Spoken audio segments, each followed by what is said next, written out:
By now, I'm sure most of you have seen that George W. Bush clip from his presidential library that came out this past Monday, but I've waited a little bit, obviously, to talk about it because I kind of wanted to really get my thoughts straight. But just in case, if you haven't seen the clip, here is George W. Bush casually but accidentally admitting to war crimes in Iraq. Take a look. In contrast, Russian elections are rigged. Political opponents are imprisoned or otherwise eliminated from participating in the electoral process.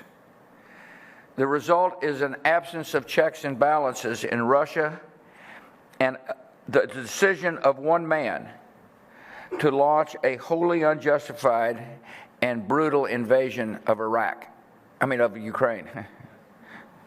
Iraq, too. Anyway. 75.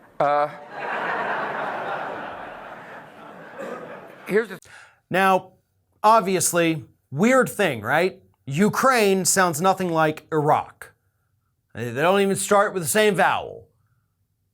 And I'll get more to that in a moment. But of course, everybody across social media for days and days and days have said this is basically one of the greatest Freudian slips we have ever gotten in political history. And they're probably right about that.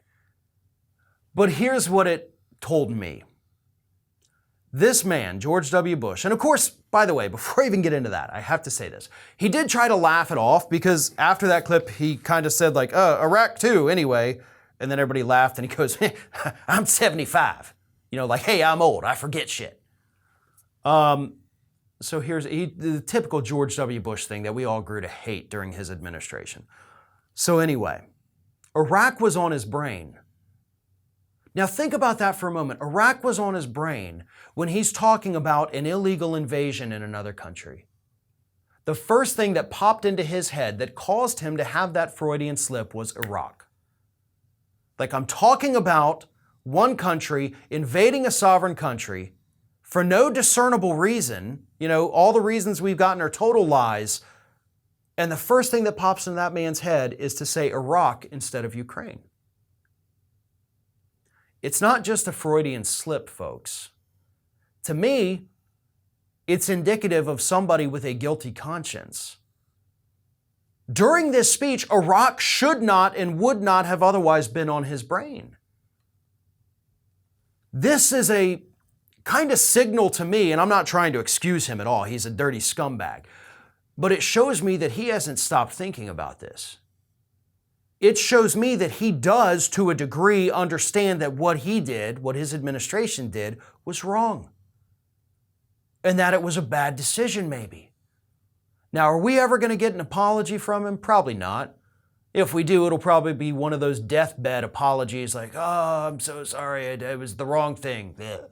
That's what we'll get, maybe, if we get anything at all. And it's never going to be an excuse. There is no excuse for what this man did. I don't care if the decision was made by Dick Cheney. I don't care if it was made by Donald Rumsfeld or Paul Wolfowitz. He was the guy in charge. All of it rests at his feet. This will hang around him for eternity, and that's why I love this story. Because clearly he's still thinking about it. Clearly it troubles him. Good. Live with that guilt forever. That is what I want to see, and that is my big takeaway from it. If this man is living in guilt every day for the rest of his life, as he clearly has been every day since he left office, then good. It's not the punishment we had all wanted, but if anybody who has, lived with true guilt can tell you, that is a hell of a life sentence. And it appears to me that George W. Bush is in fact serving it. Hey everyone, you know what this is. It's the end screen, where I'm supposed to beg you to like, comment, share, and subscribe for more content from Ring of Fire.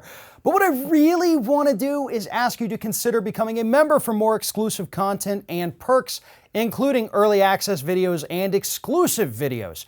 Check out the link in the description or go to youtube.com/theringoffire/membership.